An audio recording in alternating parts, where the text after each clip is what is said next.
120 euros ao ano. Iso é o que, segundo un informe de Enver, xa está aforrando un fogar medio grazas ao boom das renovables. Un dato que demostra que a transición enerxética non é só unha aposta de futuro, está tendo efectos reais na economía das familias. A eólica, a solar e a hidráulica están transformando o sistema eléctrico. E canto máis medran as renovables, máis capacidade temos para producir de forma limpa, próxima e competitiva. Pero o reto non é só xerar máis electricidade. O reto é que ese potencial deixe valor aquí.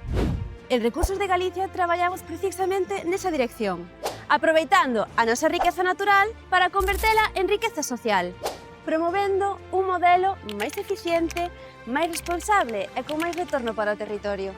Un exemplo desta visión é o Parque Eólico de Mondigo, na Mariña Oriental, porque cando a enerxía se xestiona con visión de futuro, convértese en aforro, actividade económica e oportunidades para Galicia. Podes saber máis entrando no noso blog en www.rdga.gal.